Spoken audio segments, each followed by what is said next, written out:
Bom dia! Sejam bem-vindos à teleconferência da Minerva sobre os resultados do quarto trimestre e do ano de 2021. Hoje conosco estão presentes os senhor Fernando Galete de Queiroz, diretor-presidente, senhor Edson Ticle, diretor de Finanças e Relações com Investidores, e o senhor Tassiano Custódio, diretor de Sustentabilidade.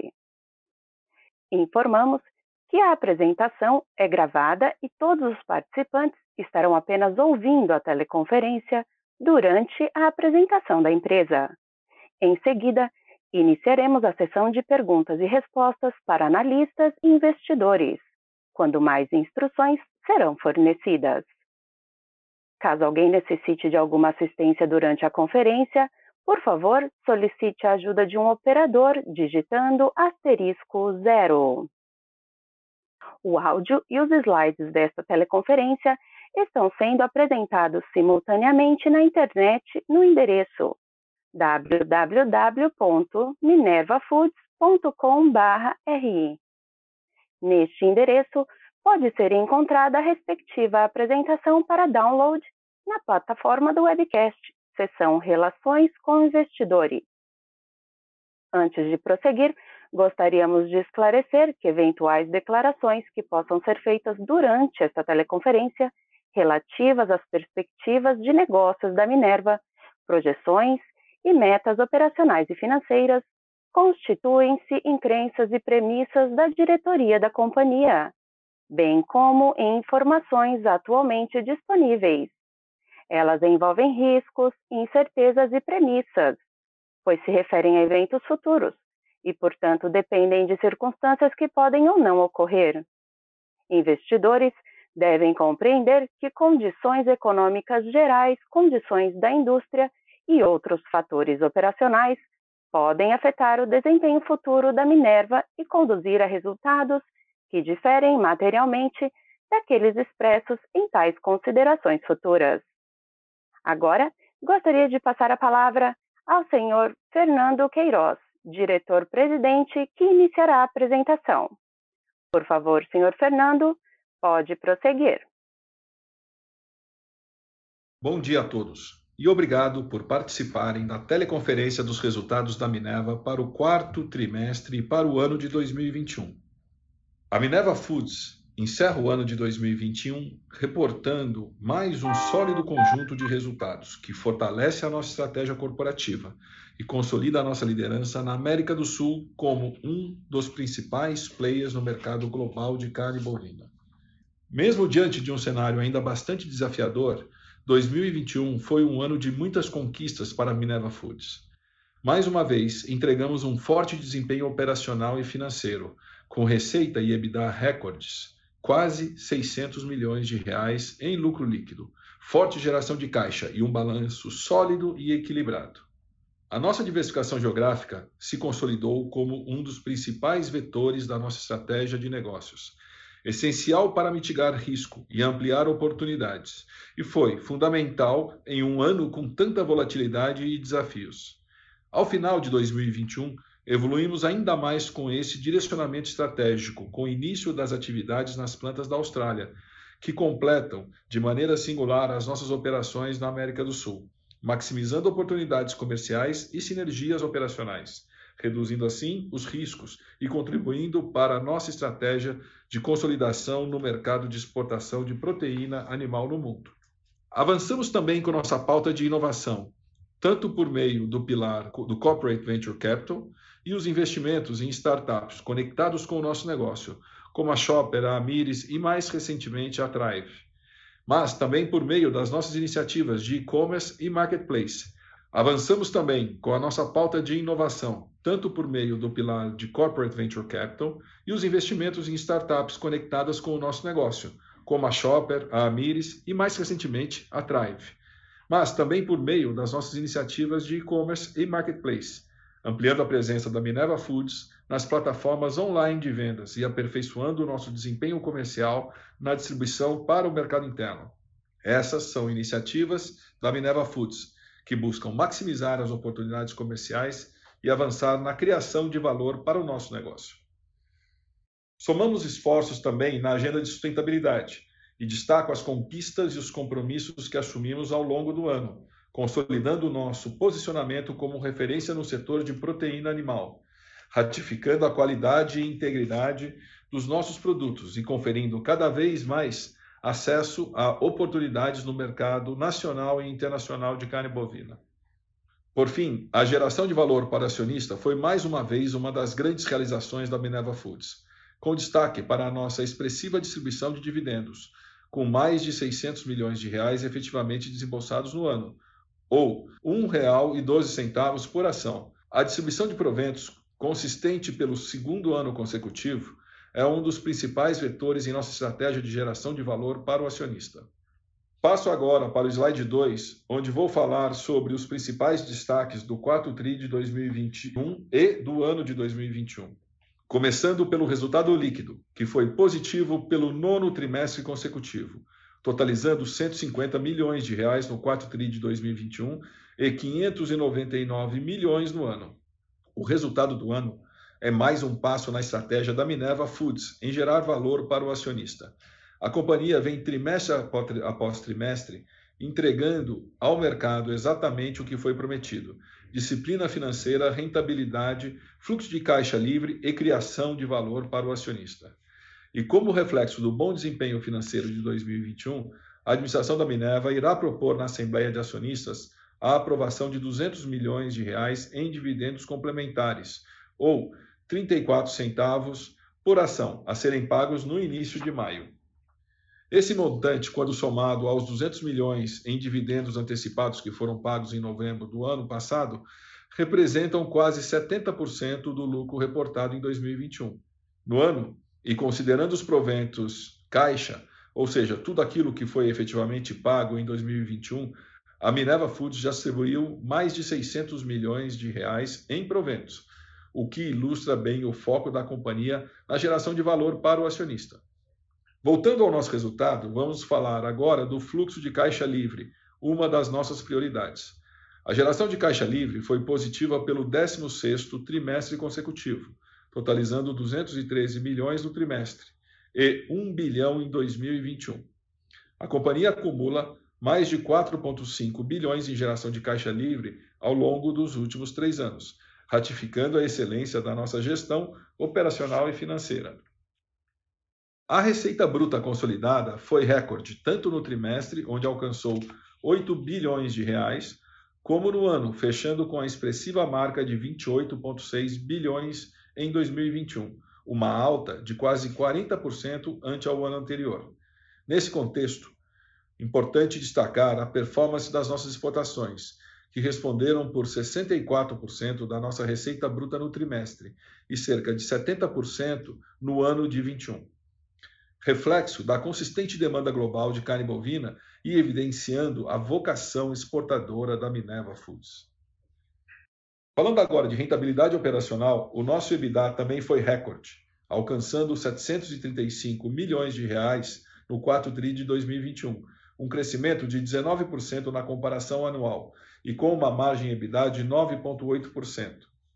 Em 2021, o EBITDA da Minerva Foods totalizou 2,4 bilhões de reais, o maior patamar já registrado pela companhia, mesmo em um ano tão volátil e desafiador como foi 2021.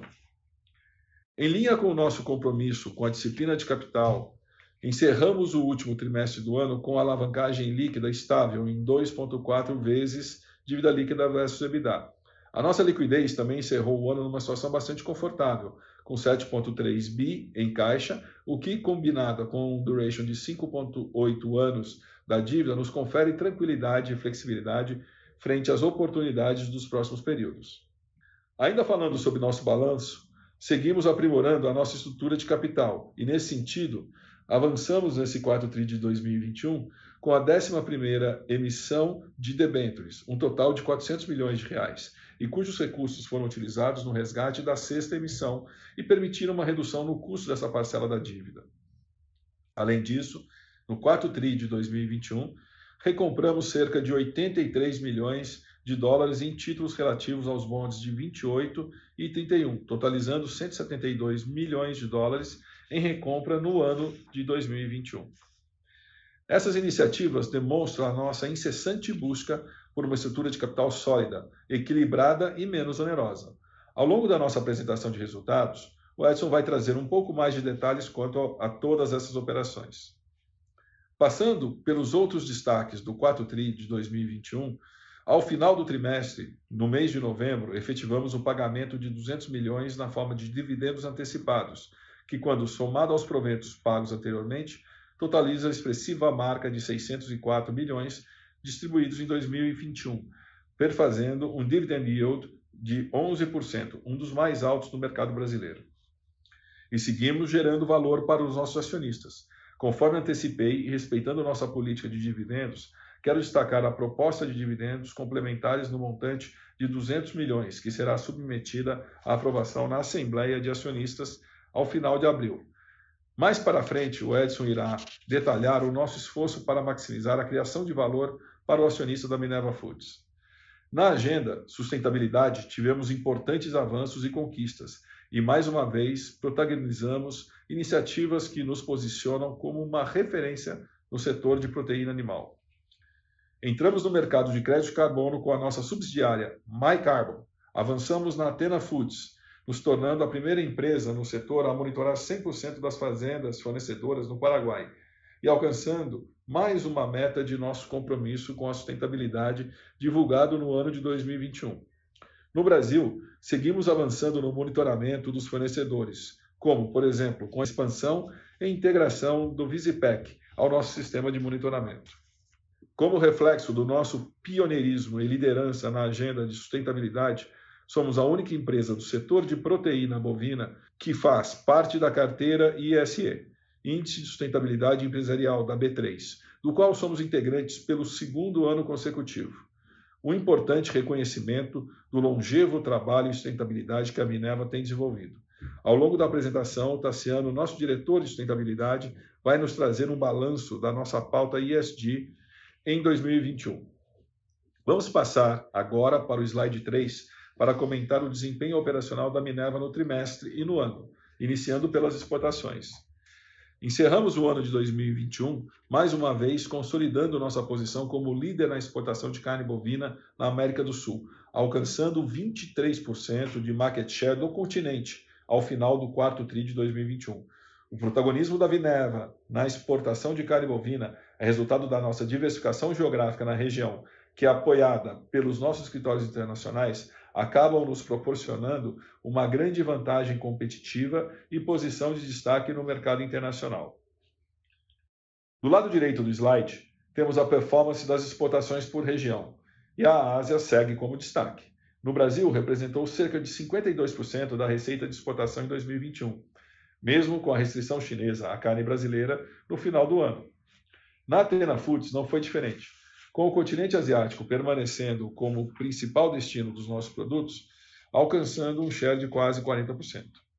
Ainda falando da performance do Brasil, quero destacar também o forte crescimento da região do NAFTA, que já era percebido desde o início de 2020 e consolidou-se como o segundo principal destino, alcançando 16% das exportações com origem na divisão Brasil. Esse crescimento reflete não apenas a reabertura dos Estados Unidos para a carne bovina brasileira no início de 2020, mas também da competitividade do nosso produto e da capacidade comercial e logística da Minerva Foods em aproveitar essa oportunidade. Voltando a falar da Athena Foods, as exportações para a região das Américas alcançaram quase 30% do total exportado pela divisão. Aqui destaca o mercado consumidor chileno, reconhecido por ser um dos destinos mais rentáveis em nosso continente e que desde o ano de 2020 passou também a ser abastecido por nossas operações da Colômbia. Quero mais uma vez destacar a assertividade e o sucesso da nossa diversificação geográfica e os benefícios dessa estratégia para a performance operacional e financeira da Minerva. Um cenário que fica ainda mais evidente ao final de 2021, com a reorganização na carteira de clientes da companhia, com a Argentina e o Uruguai acelerando as operações e absorvendo a demanda chinesa durante o período de restrição no Brasil, E nossas plantas aqui no Brasil ampliam as ofertas em outros mercados importantes, como Estados Unidos, Chile, Rússia e outros países do Oriente Médio. Nos próximos slides, vamos detalhar um pouco melhor essa movimentação ocorrida no último período do ano. Para finalizar, volto a destacar que os fundamentos e as perspectivas no mercado global de carne bovina continuam bastante sólidos no curto e longo prazo. Temos uma conjunção de fatores bastante positivos para os próximos períodos e que beneficiará os produtores de carne bovina em nosso continente. A demanda internacional segue bastante consistente nos mercados emergentes, especialmente na Ásia. Além disso, estamos caminhando para o final da pandemia e a retomada da economia global, que imprime um movimento de forte recuperação de consumo, em especial no segmento de turismo e do food service. Somamos a isso as dificuldades climáticas que seguem pressionando os preços dos grãos no mercado internacional, o que deve maximizar ainda mais a competitividade dos produtores da América do Sul na produção de carne bovina. E, por fim, a persistente restrição na oferta global de carne bovina, não apenas na Austrália, mas também na Europa, em um cenário de restrição de animais que deve também começar a impactar os produtores norte-americanos ao longo de 2022. A dificuldade na recomposição da oferta global de carne bovina, em face a uma demanda cada vez mais pujante, segue desequilibrando o mercado, beneficiando especialmente os exportadores da América do Sul. Nesse ponto, quero chamar a atenção quanto às boas expectativas para o início da retomada do ciclo bovino aqui no Brasil, e que deve propiciar uma maior disponibilidade de animais ao longo do ano, e assim contribuir para a performance da nossa indústria em 2022. Diante desse horizonte promissor, a estratégia da Minerva Foods é a de seguir maximizando nossas vantagens competitivas, investindo em inovação, oportunidades de nicho, em gestão de risco e inteligência de mercado, para alcançarmos soluções comerciais e logísticas cada vez mais eficientes e rentáveis, sempre confiando em nossa cultura corporativa, no trabalho da nossa equipe e respeitando o nosso compromisso com a ética e com a sustentabilidade. Antes de finalizar e passar a palavra para o Tassiano, gostaria de falar um pouco sobre o grande trabalho que seguimos desenvolvendo com foco no aperfeiçoamento da nossa gestão corporativa. Demos passos importantes na evolução da nossa cultura organizacional, que segue cada dia mais sólida e como um importante instrumento no alinhamento e integração da estratégia de negócios da Minerva Foods. Nesse sentido, e durante o ano de 2021, diversos projetos foram consolidados, como, por exemplo, mais uma etapa do nosso programa de desenvolvimento de lideranças, com um módulo específico de cultura organizacional, além de workshops e treinamento diversos. Uma série de iniciativas com o foco no desenvolvimento do principal ativo da Minerva Foods, os nossos colaboradores. A nossa cultura organizacional é um pilar essencial do nosso modelo de gestão. Para seguirmos evoluindo e chegarmos cada vez mais longe, é fundamental o fortalecimento dos nossos 5 valores. 1. Orientação para resultados. 2. Comprometimento. 3. Sustentabilidade. 4. Inovação. E 5. Reconhecimento do nosso time, da nossa gente. Em 2022, seguiremos firmes e comprometidos com o futuro sustentável da alimentação do planeta, trabalhando para fornecer alimentos de qualidade por meio de um negócio que alia competitividade, inovação, ética e sustentabilidade. Esse é o propósito da Minerva Foods. E o fortalecimento da nossa cultura organizacional é fundamental para o sucesso dessa estratégia. Agora, passo a palavra para o Tassiano, que falará um pouco mais sobre a agenda de sustentabilidade da Minerva Foods. Bom dia a todos e obrigado, Fernando. O ano de 2021 foi mais um ano de grandes avanços na agenda ESG.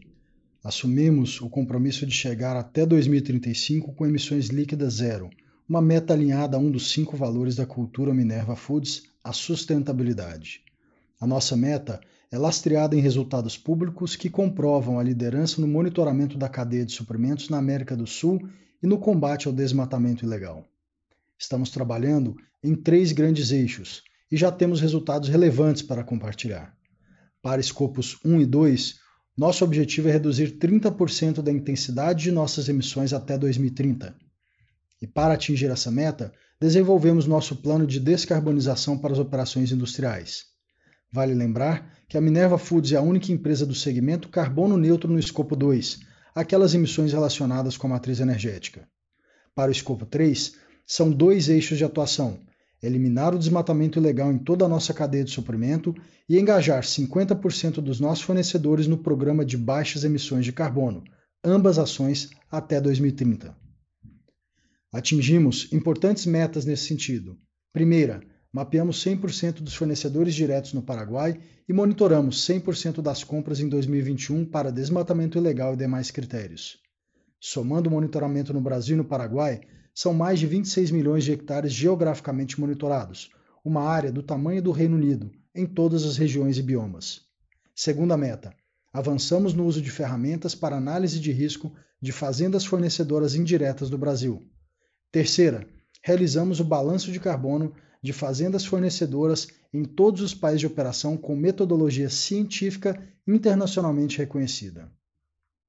No slide 6, apresentamos os critérios de monitoramento geográfico adotados no Brasil e no Paraguai, com destaque para o atingimento de nossa meta de chegar até o final do ano com 100% de compras monitoradas no Paraguai. Outro destaque são os resultados da auditoria do Ministério Público Federal no Pará, que é a principal ferramenta pública de transparência para o combate ao desmatamento ilegal na Amazônia.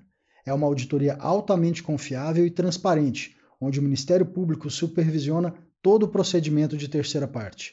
A Minerva atingiu 100% de conformidade, reforçando que o nosso compromisso está lastreado em resultados. Acesse o QR Code e veja. Frente aos desafios de monitoramento de fazendas fornecedoras indiretas, atingimos nossa meta de integração da análise de riscos na Amazônia por meio da ferramenta Visipec. Apresentamos mais de 99% de conformidade com todos os resultados divulgados em nosso site.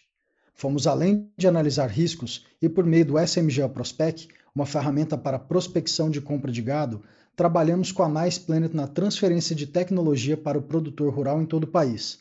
Basta baixar o aplicativo na App Store e Google Play para avaliar geograficamente fazendas antes de comprar gado de reposição, por exemplo. Com essa ação colaborativa, incentivamos nossos fornecedores a monitorar as suas compras e garantir uma cadeia livre de desmatamento. No próximo slide, vamos falar de inovação na sustentabilidade. O programa de pecuária de baixa emissão de carbono da Minerva Foods se chama Renove.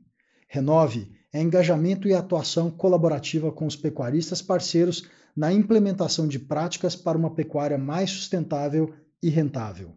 Desenvolvemos 3 pilotos em 2021 com resultados surpreendentes.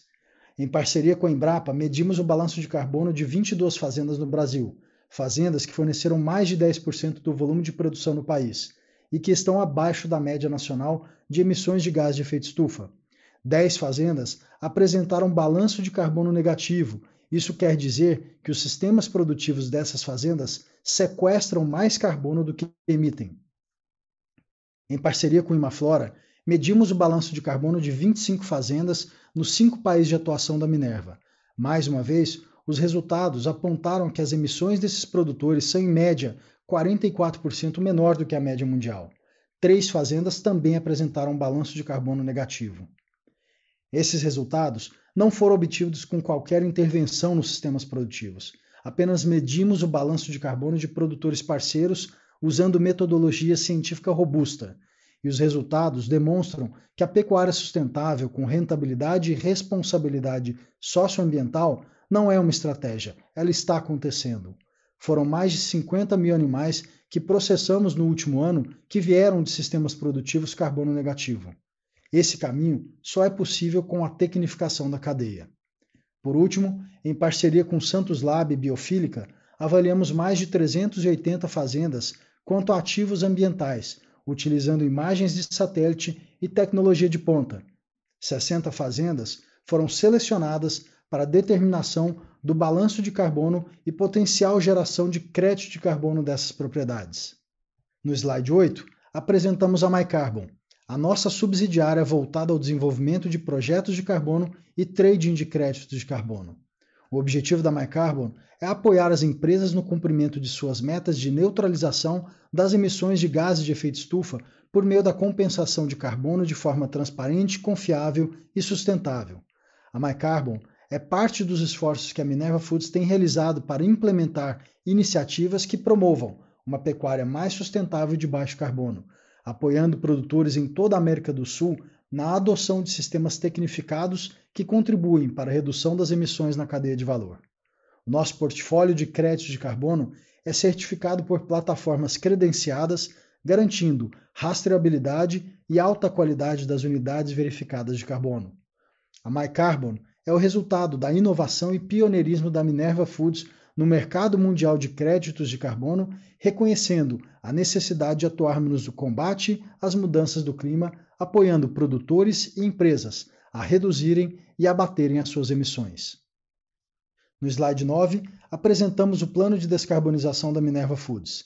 Estamos trabalhando com metas transparentes para mitigar o máximo possível das emissões de gás de efeito estufa nos escopos 1, 2 e 3, por meio dos projetos que expliquei ao longo da apresentação.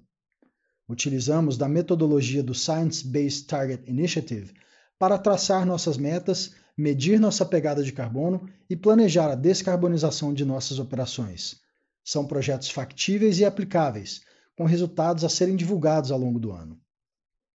Por fim, no slide 10, apresentamos um resumo dos reconhecimentos de sustentabilidade. Somos a única empresa listada no Índice de Sustentabilidade Empresarial da B3 para a carteira 21-22, um reconhecimento que reflete o nosso compromisso com as melhores práticas ambientais e sociais de governança. Também estamos no Índice de Carbono Eficiente da B3 e alavancamos a nossa posição no Carbon Disclosure Project. No ranking Forest 500, a Minerva foi avaliada como uma das empresas do setor de proteína com menor risco de vínculo ao desmatamento. Também vale destacar que somos a primeira empresa brasileira a receber o selo Energias Renováveis para toda a nossa operação. Seguimos focados na sustentabilidade como pilar fundamental de nossa estratégia, reduzindo a nossa pegada de carbono e a nossa pegada hídrica. O nosso empenho é demonstrado com resultados materiais hoje, contribuindo agora para o futuro sustentável da alimentação do nosso planeta.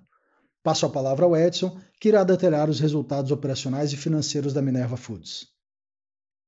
Obrigado, Tassiano. Vamos agora iniciar no slide 11. Vamos começar falando sobre a performance operacional e o breakdown da participação das divisões na receita bruta da Minerva. Assim como foi ao longo de todo o ano, a Athena Foods segue como destaque, respondendo por 52% da receita bruta consolidada do quarto TRI, enquanto a divisão Brasil atingiu 41% e a divisão de trading 7%, complementando o total da receita do último TRI. Falando agora de utilização de capacidade, no quarto trimestre, nossa utilização consolidada operou ao redor de 71%, refletindo ainda algumas limitações operacionais devido à pandemia. Na divisão da Athena Foods, o nível de utilização foi de 76%, impactado pela reorganização da operação ocorrida no final de outubro, em função da parada de uma de nossas plantas no Paraguai. Já na divisão Brasil, a utilização ficou em aproximadamente 65% e refletiu as restrições para o mercado da China. Como dito anteriormente, a utilização consolidada segue em patamar inferior ao nosso nível histórico de 80%. Entretanto, com a volta das exportações para a China e o fim da pandemia e também a retomada da economia global, esperamos que volte ao longo de 2022 para o patamar entre 80% e 85%, que consideramos ser o nosso nível ótimo. Importante destacar que em nossa análise sempre consideramos o conceito de utilização líquida, ou seja, refletindo os dias úteis em operação de cada uma das plantas em atividade no nosso parque industrial. Do lado direito do slide, destacamos as exportações consolidadas por região, tanto para o quarto TRI de 21 quanto para o ano de 21. Como o Fernando já mencionou, mesmo com a restrição da China em boa parte do trimestre, a Ásia segue como um dos principais clientes, representando 32% das exportações do período. Isso foi somente possível pelo redirecionamento da demanda chinesa para outras operações nossas na Argentina e no Uruguai. No ano, o cenário de forte demanda por carne bovina na Ásia fica ainda mais evidente, com o share do continente representando 43% das exportações consolidadas da Minerva Foods e seguindo como nosso principal destino de exportação. Antes de passar para o próximo slide, eu quero chamar a atenção para a excelente performance da região do NAFTA dentro da divisão Brasil e representada essencialmente pelos Estados Unidos. Dá para notar que no período de restrições das exportações brasileiras para a China, a demanda norte-americana acabou sendo o grande vetor das exportações com origem no Brasil, alcançando quase 30% do total da divisão nesse trimestre. O crescimento das exportações para os Estados Unidos é uma realidade desde o início de 2020, quando a carne bovina brasileira foi novamente habilitada para ser exportada para a região. Ao final de 2021 e com a restrição das exportações para a China, esse crescimento se acentuou e alcançou patamares muito mais elevados e que contribuíram para a boa performance do período. Aqui vale destacar também uma das nossas principais vantagens competitivas, que é a nossa diversificação geográfica, que nos confere a oportunidade não somente de redirecionar a produção conforme a demanda internacional se movimenta, mas também de arbitrar os mercados em busca de otimização operacional, comercial e de margens no nosso parque produtivo. Por fim, eu quero ressaltar que agora, no início de 2022, mesmo com a volta da China, a demanda norte-americana segue bastante firme e com excelentes perspectivas para o restante do ano. Mais um fator que consolida e comprova a nossa tese de um cenário bastante apertado na oferta global de carne bovina para o curto e médio prazo. Vamos passar agora para o slide 12, onde nós vamos falar um pouco dos resultados financeiros, começando com a receita líquida, que seguiu quebrando o recorde e atingiu 7,5 bilhões no quarto TRI de 21, um crescimento de aproximadamente 32% na comparação anual. Apesar de sermos uma companhia essencialmente exportadora, a operação de mercado interno, em particular no Brasil, apresentou uma sólida performance no trimestre e também contribuiu de maneira relevante para a receita. Vale ressaltar que a operação de distribuição no mercado interno apresenta uma sazonalidade bastante definida, com aumento de consumo nos últimos meses do ano, explicado pelo período de férias e festas. Olhando para a receita líquida do ano fechado, de 21, alcançamos um crescimento expressivo de quase 40% ante 2020, totalizando 27 bilhões de reais, o maior patamar registrado para essa companhia. Na composição da receita, como o Fernando citou anteriormente, eu destaco o bom momento das exportações, que alcançaram um share de aproximadamente 70% no ano e 64% no trimestre. Falando agora de rentabilidade, o EBITDA da Minerva também foi recorde nesse quarto TRI 21 e alcançou 735 milhões de reais, uma alta de 13% na comparação com o terceiro TRI de 21 e de 19% ano contra ano, totalizando uma margem EBITDA de 9,8%, o maior nível no ano de 2021. Vale dizer também que no ano fechado, o nosso EBITDA totalizou expressivos 2,4 bilhões de reais, uma expansão de 13% na base anual e recorde para um período de 12 meses. Se a gente pegar um recorte mais longo, o nosso EBITDA praticamente dobrou nos últimos 5 anos. Isso reflete não apenas o cenário positivo no mercado internacional de carne bovina, mas também a excelência da Minerva na gestão operacional, financeira e principalmente na gestão de riscos. Eu acredito que nesse slide a gente consegue mostrar claramente a eficiência e a assertividade do nosso modelo de negócio. Como eu sempre digo, a nossa rentabilidade está na capacidade de repassar preço, especialmente quando temos um cenário de pressão de custos. A despeito dos recentes movimentos de alta do preço do gado, que corresponde a 80%, 85% do custo total, a companhia tem sido bastante eficiente em repassar esses aumentos nos preços praticados com os nossos clientes, especialmente na exportação, que é o grande foco da Minerva.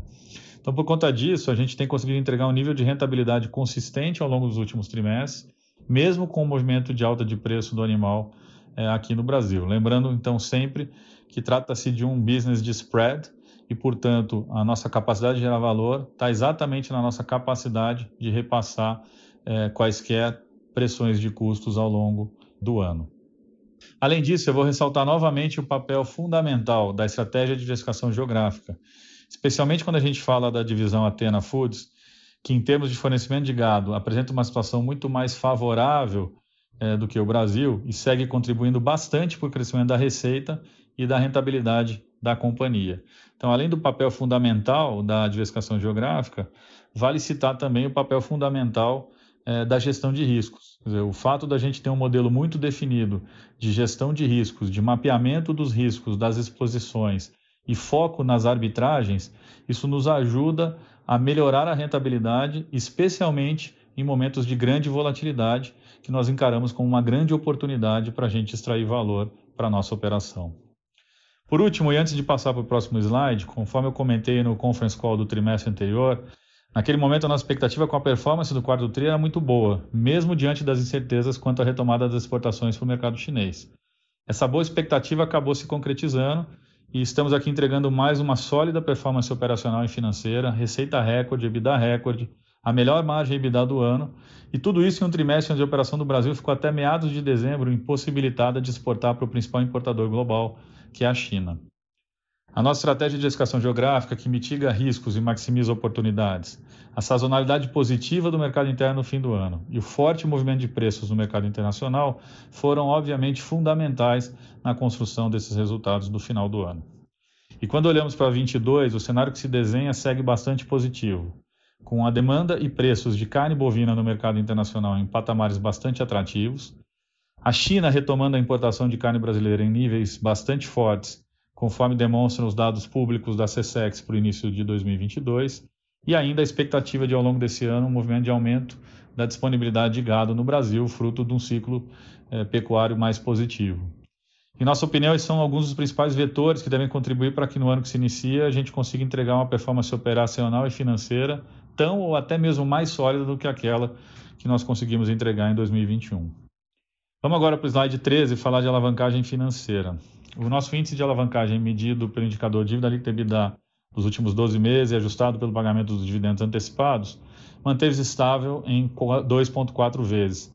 A alavancagem líquida da companhia segue equilibrada desde o início de 2020, mesmo considerando quase 1,8 bilhões de reais desembolsados na forma de programa de recompra de ações e títulos de dívida, e cerca de 742 milhões de reais em proventos efetivamente pagos e distribuídos para os nossos acionistas nos últimos 2 anos. Mais à frente na apresentação eu vou detalhar melhor esses números. O atual nível de alavancagem da Minerva reflete o nosso compromisso na busca e manutenção de uma estrutura de capital eficiente, menos onerosa, com menor perfil de risco e totalmente alinhada com a nossa estratégia financeira. Vamos passar para o próximo slide, slide 14, onde vamos falar do resultado líquido do fluxo de caixa operacional. Seguindo o nosso foco na disciplina de capital, geração de caixa e gestão de riscos, a gente encerrou o ano com resultado líquido de 150 milhões de reais para o quarto TRI, o que implica em um lucro líquido de aproximadamente 600 milhões para o ano fechado de 2021.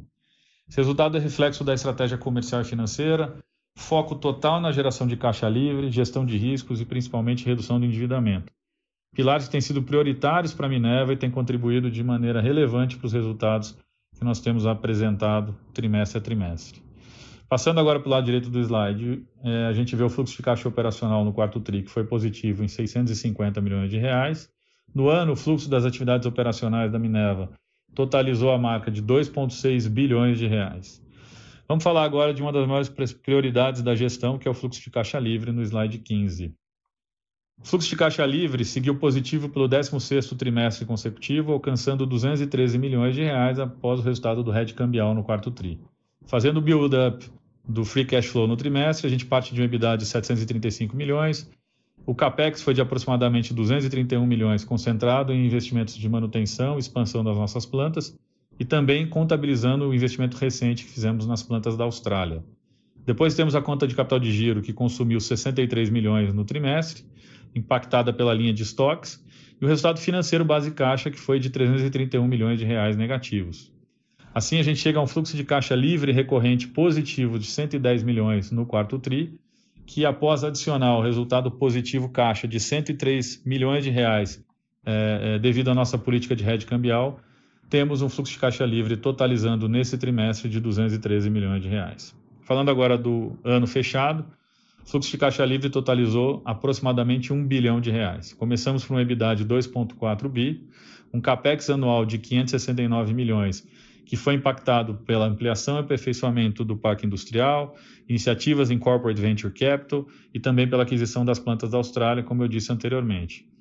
A variação do capital de giro no ano foi positiva em 15 milhões de reais nos últimos 12 meses e o resultado financeiro base caixa foi negativo em cerca de 846 milhões de reais. Fazendo a somatória, nós chegamos a um fluxo de caixa livre de aproximadamente 1 bilhão de reais positivos no ano de 2021, reflexo de uma excelente performance operacional e de uma gestão financeira muito disciplinada e muito coerente realizada ao longo desse ano. Vamos passar agora para o slide 16 para entender o bridge da dívida líquida. Então, ao final do trimestre anterior, a dívida líquida totalizava 5,8 bilhões de reais, desconsiderando o efeito dos 252 milhões de reais referentes ao exercício do bônus de subscrição do grupo controlador, que obviamente ajusta para baixo o endividamento líquido. Outro movimento pontual foi o pagamento em novembro de 200 milhões de reais relativos a dividendos antecipados e que obviamente aumenta a nossa dívida líquida. Vale dizer, dinheiro esse que foi diretamente para a mão dos nossos acionistas. Então, voltando agora ao bridge, a gente teve um resultado positivo de 110 milhões de reais no fluxo de caixa livre do trimestre, antes do resultado do hedge cambial, que também foi positivo em 103 milhões e que acabam, assim, diminuindo a nossa dívida. Além disso, a gente tem o ajuste de 59 milhões de reais relativos a outros movimentos não caixa que refletem no endividamento e, por fim, um impacto negativo de 493 milhões relacionados à variação cambial na parcela da nossa dívida que está atrelada à moeda estrangeira. Somando todas essas contas e montando o bridge, a Minerva encerrou o trimestre com uma dívida líquida de aproximadamente 6,1 bi. Gostaria de mencionar que a política de hedge segue protegendo o nosso balanço. Atualmente, em linha com a nossa política, a gente deve ter no mínimo 40% de proteção para a exposição cambial passiva de longo prazo. Isso pode ser verificado nas notas explicativas das demonstrações financeiras. Desse modo, o nosso balanço segue bastante protegido, nos deixando ainda mais confortáveis para continuar focando na execução operacional e financeira da companhia e buscando o caminho da geração sustentável de valor para o nosso acionista. Próximo slide, eu vou comentar um pouco mais sobre a estrutura de capital e as recentes iniciativas de liability management da Minerva. No slide 17, como a gente falou anteriormente, podemos observar que o índice de alavancagem medido pela relação dívida líquida EBITDA dos últimos 12 meses, ajustado pelos dividendos pagos em novembro, encerrou o trimestre estável em 2,4 vezes. Seguindo a política de caixa, nossa posição ao final do trimestre continuou bastante confortável em 7,3 bi. Falando do endividamento, cerca de 73% da nossa dívida está exposta à variação cambial, mas como eu citei há pouco, a gente tem uma política de hedge que é seguida à risca e que determina que a companhia deve ter no mínimo 40% da exposição cambial de longo prazo hedgeada. Isso tem se mostrado bastante eficiente, dada a recente volatilidade cambial no Brasil. Atualmente, nosso duration da dívida está em cerca de 5,8 anos, praticamente 90% do nosso endividamento no longo prazo e com vencimentos somente após o final de 2022, como dá para ver no fluxo de amortização na parte inferior do slide. Na parte direita do slide, a gente fala um pouco mais dos esforços de liability management que a companhia tem implementado desde 2020. Em outubro desse ano, de 2021, a companhia emitiu sua 11ª debenture, no valor de R$400 milhões, vencimento de 5 anos e taxa de CDI mais 1,60. A gente utilizou os recursos, 100% desses recursos, para liquidar a nossa 6ª emissão de debênture, que tinha vencimento em maio e remuneração de CDI mais 1,80. Então, a gente antecipou o vencimento, alongando o perfil e reduzindo o custo anual da dívida. Além disso, eu quero chamar a atenção que a gente segue ativo no mercado secundário de bonds, recomprando bonds 28 e 31, sempre que a gente identifica uma oportunidade. No trimestre, a gente recomprou cerca de 83 milhões de dólares, ou quase 500 milhões de reais, e no ano de 2021 o volume recomprado foi de 172 milhões de dólares, ou aproximadamente 1 bilhão de reais. Vale ressaltar que a quase integralidade desses títulos foi cancelada ainda em 2021 e uma pequena parcela restante foi cancelada agora em janeiro de 2022. O resultado de todas essas iniciativas, além da redução do custo do endividamento e da redução da nossa alavancagem bruta, se reflete também no alongamento do perfil de dívida, com os vencimentos mais relevantes se concentrando em 2028 e 2031. Obviamente, esse esforço todo de liability management reforça o nosso compromisso com disciplina financeira, busca de uma estrutura de capital mais saudável, menos onerosa, com melhor perfil de risco e principalmente alinhada com a nossa estratégia de geração de valor. Vamos passar agora para o último slide da apresentação e falar exatamente sobre geração de valor. Então, no slide 18, a gente apresenta a geração de valor para o acionista, que é uma das grandes prioridades dessa administração, como a gente tem reiterado ao longo dos últimos anos. Desse modo, em linha com a excelente performance operacional financeira que a gente alcançou em 2021 e a execução consistente do plano de redução da alavancagem, a gente anunciou ontem que a administração da Minerva vai propor na Assembleia Geral de Acionistas em abril distribuição de dividendos complementares no valor de R$200 milhões, o que dá um dividendo de aproximadamente 34 centavos por ação e que, uma vez aprovados pela Assembleia, devem ser pagos no início de maio. Ao longo dos últimos anos, a companhia atuou em diversas frentes buscando sempre manter o equilíbrio entre estrutura de capital saudável e capacidade de geração de valor para o acionista. Então, na parte inferior do slide, a gente tem um resumo da distribuição de proventos no biênio 2021. Considerando o ano fiscal de 20, os proventos totais alcançaram R$542 milhões, o que representa um payout de quase 80% do lucro líquido e um dividend yield de 10%. Já no ano fiscal de 21, e considerando os dividendos complementares que serão submetidos à AGO, os dividendos totais alcançam R$400 milhões e representam um payout de cerca de 70% do lucro líquido. Nos 2 anos, a distribuição de resultados segue alinhada com a política de dividendos da Minerva, que prevê um payout mínimo de 50% do lucro líquido toda vez que a alavancagem líquida encerra o ano em patamar igual ou inferior a 2,5 vezes dívida líquida EBITDA. Uma análise do conceito caixa, ou seja, se a gente pegar os dividendos efetivamente desembolsados no ano de 2021, estamos falando de R$604 milhões ou R$1,12 por ação pagos no ano, o que representa um dividend yield de quase 12%. Somando os 2 períodos, 20 e 21, vamos alcançar uma distribuição total de quase R$1 bilhão ou R$ 1,72 por ação, ratificando que a distribuição de dividendos é um dos principais vetores dentro da nossa estratégia de geração de valor para o acionista. Além disso, e também considerando o biênio 2021, a gente desembolsou cerca de R$1,8 bilhões em recompra de ações e títulos de dívida no mercado secundário, nos ajudando e consolidando o nosso compromisso em maximizar valor para os nossos acionistas.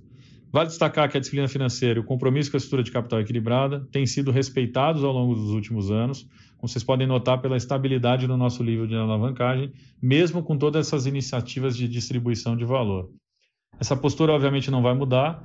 Mesmo com a distribuição complementar de 200 milhões prevista para maio, a alavancagem permanece no confortável patamar de 2,5 a 2,6 vezes dívida líquida EBITDA, como mostra a tabela no canto superior direito do slide. Em suma, eu quero destacar que a estratégia de tornar a Minerva Foods uma constante pagadora de dividendos só foi possível e ainda é com toda a dedicação e esforço do nosso time, com foco na geração de caixa, na redução da alavancagem e no aperfeiçoamento da nossa estrutura de capital, criando assim condições para que a Minerva Foods consiga distribuir valor de forma consistente, consiga gerar e distribuir valor de forma consistente e relevante para o seu acionista. Agora eu devolvo a palavra para o operador para a gente iniciar a sessão de perguntas e respostas. Muito obrigado.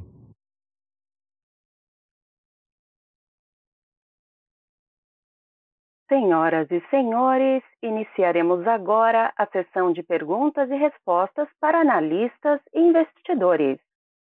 Antes de iniciar, informamos que as perguntas serão respondidas em português pelo telefone e webcast, e em inglês apenas através da webcast. Lembrando que para fazer uma pergunta, basta digitar *1. Para retirar a pergunta da fila, digitem *2. E nossa primeira pergunta vem de Ricardo Alves, Morgan Stanley. Bom dia, Fernando, Edson. Obrigado pelo call, Tassiano também. Realmente impressionante os números. Tenho 3 perguntas. A primeira delas em Athena. Desde setembro a gente percebeu esse aumento da relevância da Argentina e principalmente do Uruguai agora nesse TRI, principalmente pela China. Então, eu queria um pouquinho mais de detalhe sobre esses mercados, em especial o Uruguai agora no quarto TRI. Se esse aumento expressivo de receita em dólar, quanto disso está vindo puramente pelo shift, desse shift que a gente teve de Brasil e China, quanto que pode se sustentar agora em 2022. Então, por exemplo, se você já viu uma desaceleração agora em janeiro e fevereiro, um color mais no sentido dessa facilidade que vocês têm em executar esse shift de operação entre os países, essa arbitragem, rapidez de trade intra-regional, acho que ajudaria. A segunda pergunta, aqui no Brasil, o seu volume de exportação in natura aqui do Brasil, se eu não me engano, foi 7% de queda, implica assim, uma outperformance muito grande da companhia relativa à indústria. Então, queria só um pouquinho mais de comentários sobre essa performance aqui no Brasil, inclusive em volumes, que pelo menos para a gente surpreendeu para cima, se tem alguns mercados que vale a pena vocês comentarem, que tá puxando esse número um pouco mais do que outros, se talvez é ganho de share de Brasil saindo da China e atacando outros mercados. E uma terceira pergunta sobre a alocação de capital, esse último ponto que o Edson estava comentando. De fato, a companhia tem gerado e distribuído muito caixa, e assim, a nossa visão é que a demanda continua muito forte em 2022, com potencial de uma margem melhor, com a arroba caindo no segundo semestre. Então, eu queria só pegar um pouco do seu view de geração de caixa agora para 2022, se essa ideia de priorizar a desalavancagem, o retorno para o acionista. Acho que você já respondeu nos seus comentários essa questão, se isso continua de fato ou se tem algumas outras prioridades.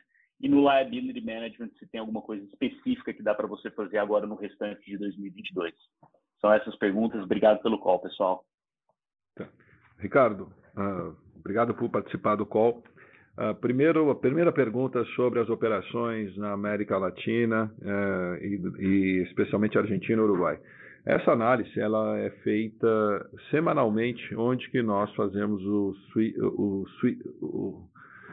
a mudança de produção. Nós desenvolvemos nos últimos 2 anos instrumentos com inteligência artificial, com analytics, que permite que a gente ganhe mais assertividade e mais rapidez. Uma das teses de investimento da Minerva é ter essa diversificação geográfica, que ela permite que a gente arbitre não só essa questão de sazonalidade do gado, mais moeda, mais ciclo de pecuária, a parte sanitária. Então, essa, sem dúvida nenhuma, é um dos diferenciais em onde que a gente tem investido cada vez mais em ter mais assertividade e mais agilidade. Então, isso vai continuar. O que nós enxergamos para os anos de 22 e 23 é que volatilidade é uma constante. E a volatilidade pode ser uma grande oportunidade desde que a companhia esteja preparada, desde que a empresa saiba quais são os instrumentos que ela tem. E a gente tem colocado isso cada vez mais para a nossa equipe, para os nossos decisores, empoderando as pontas, dando rapidez e dando velocidade. Em relação ao Brasil, o Brasil teve uma redução de abate de cerca de 15%, Minerva caiu 7% na parte de exportação, então, quer dizer, sim, é só mais um exemplo desse ciclo que acontece. Nós vemos agora no Brasil uma mudança de ciclo, você teve uma quantidade de nascimento nos últimos 3 anos de bezerros muito grande, que eles começam a vir para o mercado, e você começa a ter também um descarte de fêmeas que foram retidas nesses últimos 3 anos.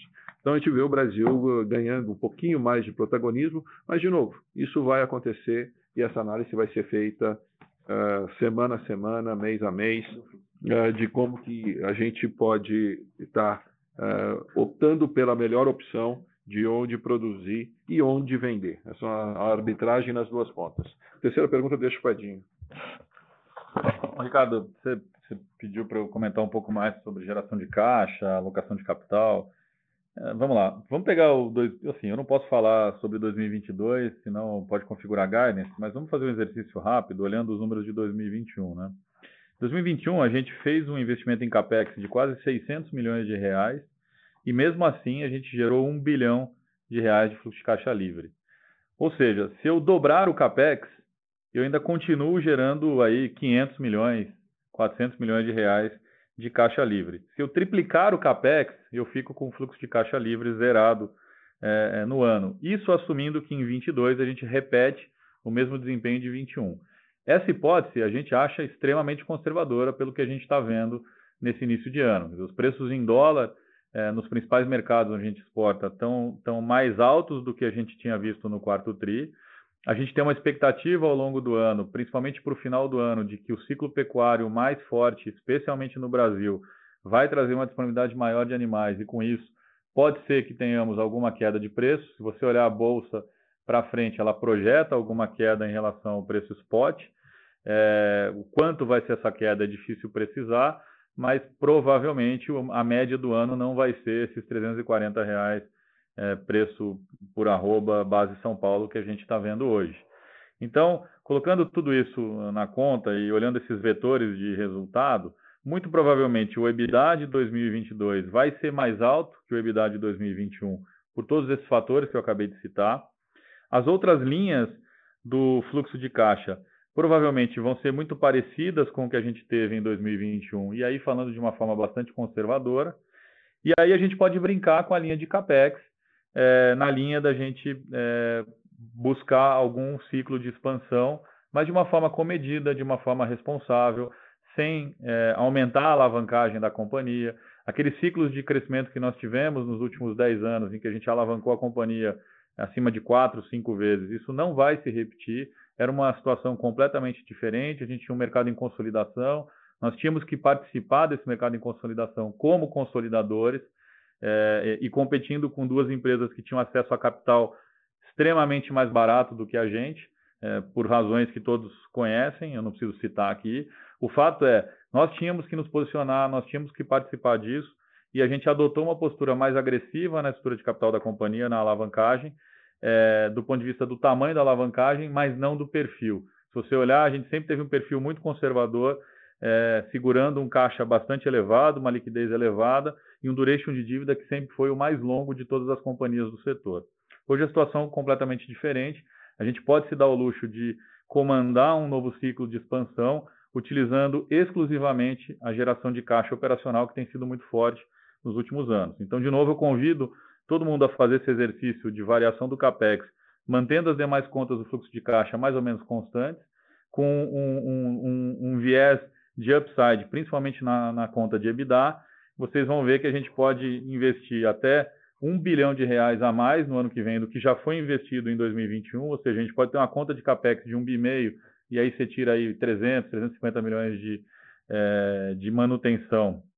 A diferença pode sim ser um capex de expansão, que a gente não compromete a trajetória da dívida, a gente não compromete as métricas de alavancagem, a capacidade de pagar dividendos e principalmente a estrutura de capital da companhia. Então a gente tem capacidade de fazer esse ciclo de crescimento usando exclusivamente a geração de caixa livre.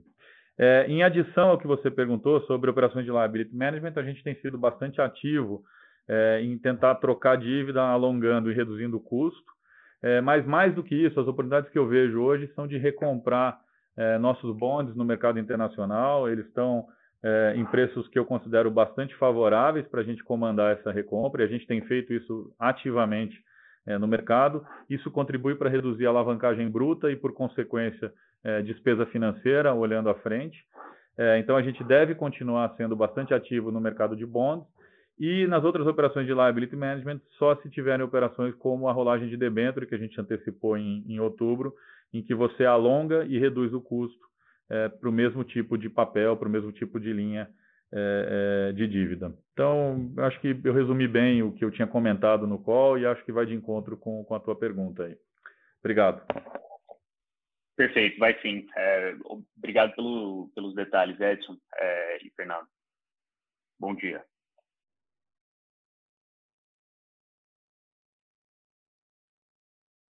Nossa próxima pergunta vem de Isabela Simonato, Bank of America.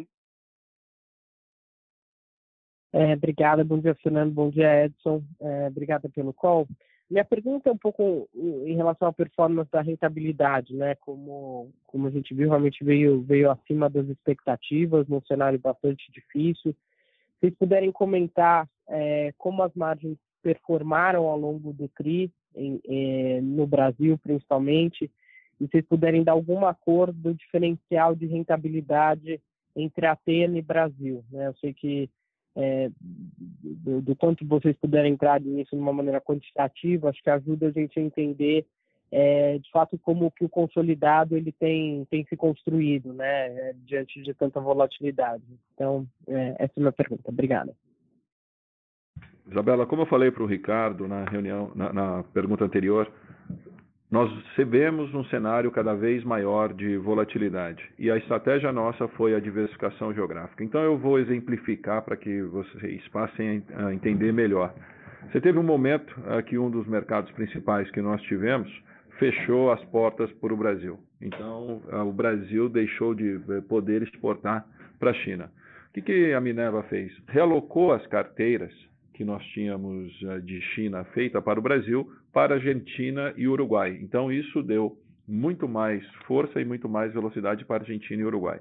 Nesse meio tempo, você teve a reaprovação do Brasil. E o que nós fizemos? Um movimento reverso, de trazer carteiras que haviam sido construídas na Argentina e no Uruguai de volta para o Brasil.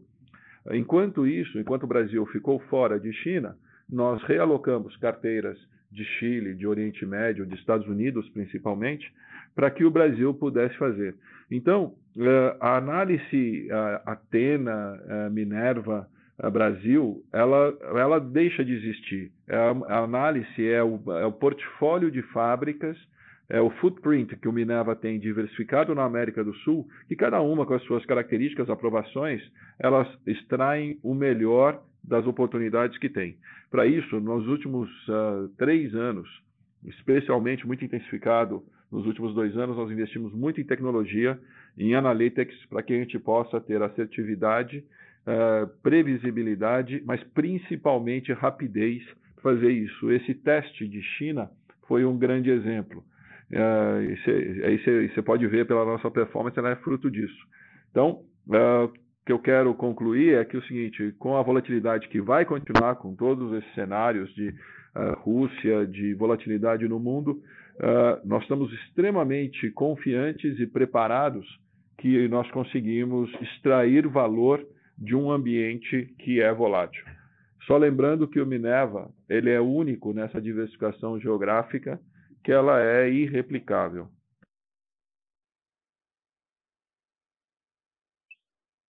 Entendi. Obrigado, Silvano.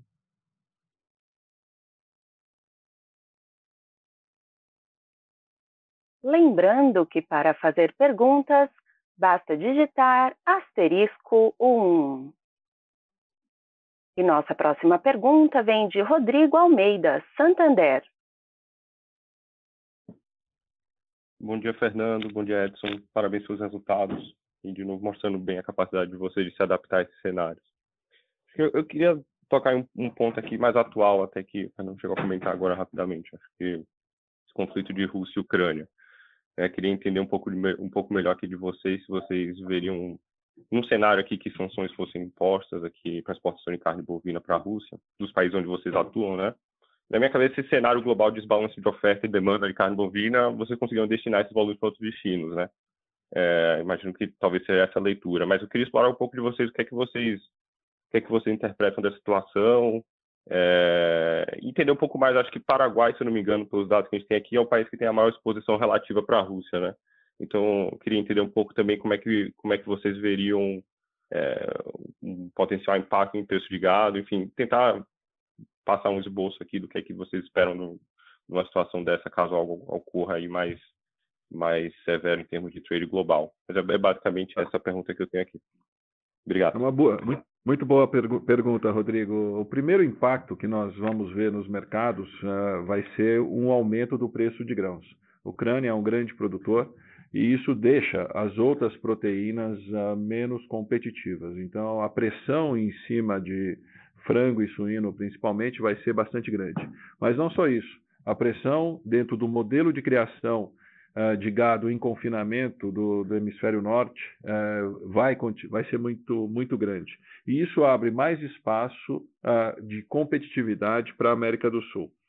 Em relação a embargos, a gente não sabe o que vai vir. Pela nossa experiência, o que acontece é que, mesmo que hajam embargos, a parte humanitária, que ela implica alimentação e medicamentos, normalmente ela possui uma exceção, tá? Por razões óbvias. Então, pela experiência passada, medicamentos e alimentos, eles passam a ter um tratamento especial, que a gente não sabe o que vai vir, o que vai ser, tá? Mas, sem dúvida nenhuma, no mercado mais globalizado, você tem uma arbitragem maior. Então, se começa a ter uma subida muito grande em um local que tem algum embargo, isso se reflete no mercado como um todo. E terceiro, isso aqui acende uma luz de alerta para a parte de segurança alimentar. Então, os países passam a estar muito mais ligados e posicionados na questão de ter estoques estratégicos. A gente também, da nossa experiência passada, em momentos de conflito, os países passam a ser muito mais conservadores em construir estoque para garantir a segurança alimentar. Então, a gente está monitorando, a gente ainda não sabe quais são os efeitos, tomara que não sejam grandes, mas eu acho que os 3 pontos principais são esses: aumento dos grãos, a parte da exceção nos embargos e a questão de segurança alimentar, que passa a ser ainda mais relevante. Super claro. Obrigado, Fernando.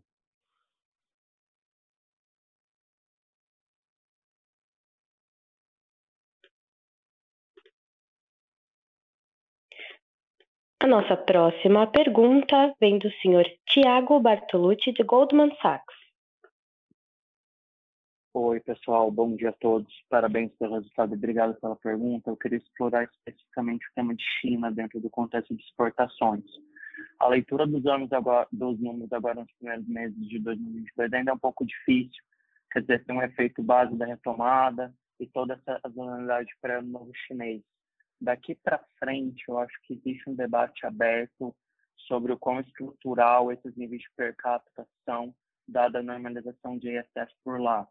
Eu queria ouvir um pouco de vocês. Qual é a visão de vocês para o outlook de demanda de China, dada essa base de comparação forte que a gente viu ao longo dos 2 últimos anos, e o que a gente deveria esperar especificamente para a Minerva em termos de crescimento, mix de geografia para esse ano?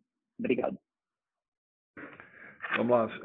Primeiro, falando de crescimento e geografia de origem, nós pretendemos aumentar nosso footprint na Colômbia e Austrália. Esse é o objetivo, depende de M&A, depende da valuation correto, mas esse é o nosso objetivo. Falando especificamente de China, nós tivemos uma experiência bastante interessante nesses últimos 2 anos de China. Diferente dos outros países, a migração de frango suíno para bovino, ela não aconteceu independente do preço. Então, quer dizer, o bovino ele descolou do comportamento de preço de frango e suíno. A China, depois da febre suína, foi carimbado como uma proteína menos atrativa e a saudabilidade migrou para o bovino dentro do consumidor chinês. A gente tem várias pesquisas mostrando isso, tá? Então, por isso que justifica o descolamento do preço e independente do aumento de preço, você manteve a parte do consumo forte, estável e crescente, ou seja, muito menos elasticidade. O consumo de carne bovina na China passou a ser muito inelástico. E assim, é compreensível, né? Com uma evolução e com um incremento da classe média, você tem sim mais demanda, isso passa a ser, a carne bovina passa a ser aspiracional. Então, nós estamos vendo aí um momento muito positivo. E deve continuar. O consumo da China ainda é muito baixo per capita, é metade do Japão, por exemplo, é menos da metade do que é a Coreia. Então, a gente enxerga bastante positivo a manutenção do consumo de China. Fazendo um paralelo, é o que aconteceu com soja na década de 80, né? A China passou a ter o papel de ser o líder de preço dentro do mercado, e a gente enxerga na carne bovina também o mesmo movimento. A China vai estar sempre direcionando os preços. O consumo continua, independente dos preços.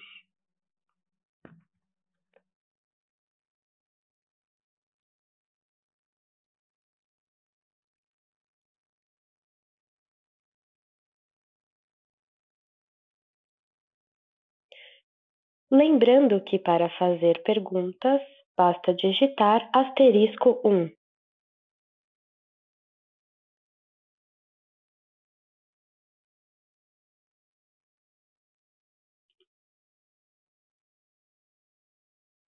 Senhoras e senhores, as próximas perguntas serão perguntas vindas da webcast. Vou ler e já vou respondendo. A primeira vem do Carlos Herrera. Vocês estão sentindo dificuldade nas exportações para a Ásia, Europa, leste europeu, com esse aumento nas tensões Rússia e Ucrânia? Não teve nenhum impacto, não tem nenhuma dificuldade adicional so far. Como vocês estão vendo a dinâmica de custos para 2022, a margem bruta deve ficar próxima a 19% em 22 ou deve ficar igual a 21%? Eu falei um pouco dos vetores para o ano de 2022, a gente vê do lado dos preços um cenário muito favorável dos preços em dólar na exportação, portanto pode ajudar a ter uma expansão de margem bruta. E do lado do custo, a gente vê no Brasil especificamente uma mudança importante no ciclo pecuário que deve ter algum impacto no segundo semestre e pode também nos ajudar a ampliar a margem bruta. Então, se a gente olhar os vetores que estão dados aí, a gente pode ter margem bruta em 2022 melhor do que a gente teve em 2021. Pergunta do Ângelo Hilário: como as margens podem ser impactadas com essas altas de insumos após as atividades russas na Ucrânia? Esses valores conseguem ser repassados adiante? Como o Fernando já falou, o maior impacto vai para o mercado de grãos, provavelmente. Isso deve fazer as proteínas concorrentes ficarem mais caras. Isso é bom para a proteína bovina, porque por arbitragem, proteína de bovina acaba subindo de preço também. Como o nosso insumo boi na América do Sul ele é muito pouco dependente de grãos, porque 90% do gado aqui é criado a pasto, essa arbitragem ela fica ainda mais favorável para nós. Então, o impacto tende a ser positivo para nós, sempre tem um aumento importante no custo dos insumos das proteínas concorrentes. A terceira pergunta é do Matheus Magalhães. A minha pergunta é sobre a matéria do valor de hoje. Vocês falaram que poderiam eventualmente expandir na Austrália em bovino. Poderiam dar mais detalhes? Já tem alvo, tamanho? Não, a gente tem um plano que já foi amplamente comunicado para o mercado de retomar talvez as expansões agora em 2022. A gente começou na Austrália com 2 plantas de ovinos no ano passado, um investimento de 20 milhões de dólares, e a gente tem como foco aumentar a nossa operação na Colômbia, que também já foi fruto de uma aquisição há 1 ano e meio atrás, também pontual, e na Austrália, que a gente deve seguir olhando ativos e também fazer operações pontuais, que, de novo, não vão comprometer a estrutura de capital, a alavancagem e principalmente a política de dividendos da companhia olhando à frente. Então, serão expansões bastante pensadas, pontuais, cherry picking, que deverão ser feitas ao longo de 22 e 23, mas que, de novo, não vão comprometer a nossa alavancagem, não vão elevar o nosso endividamento e também não vão comprometer a nossa política de distribuição de dividendos. Obrigado.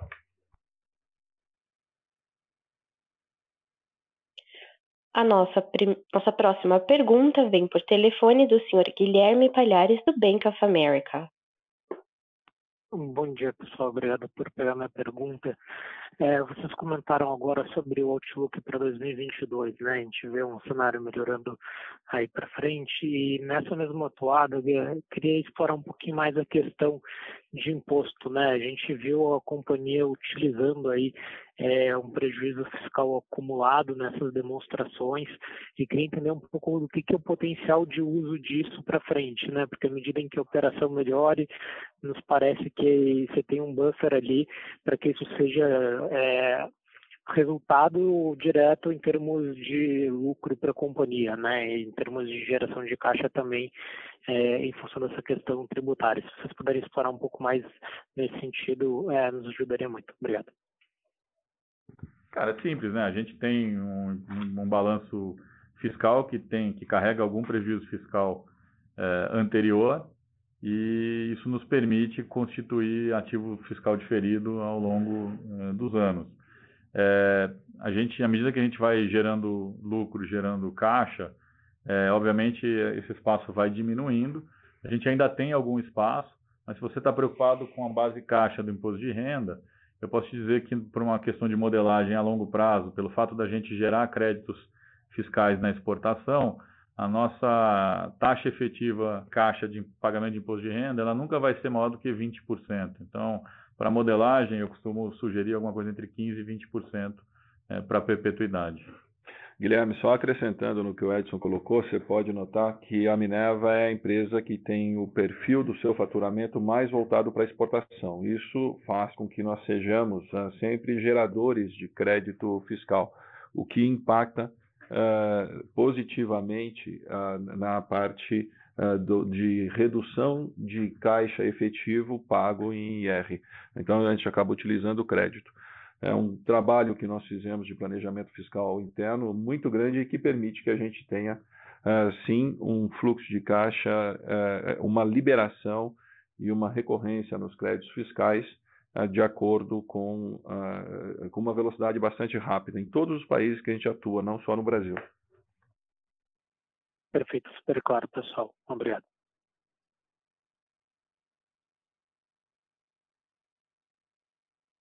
Encerramos neste momento a sessão de perguntas e respostas. Gostaria de passar a palavra ao Sr. Fernando Queiroz para as considerações finais. Eu gostaria de encerrar essa teleconferência salientando o comprometimento de cada um dos nossos colaboradores ao longo dos 30 anos que celebraremos agora em abril. Esse empenho, essa dedicação de todos foi fundamental para que a gente chegasse à terceira década como líderes de exportação de carne bovina na América do Sul, ou seja, quase 25%. Minerva sempre foi conhecido por ser uma empresa muito focada em gestão de risco e isso nos trouxe até aqui. Isso foi bastante fundamental para que a empresa, dentro desses cenários cada vez mais voláteis, tivesse instrumentos para extrair valor dessa situação. Os nossos próximos pilares estão em inovação e sustentabilidade. Inovação na forma de você se relacionar com os fornecedores, com os clientes, da forma de fazer negócio, de trazer produtos, de estar colocado em nichos, e sustentabilidade, que é um diferencial cada vez maior, especialmente para uma companhia global.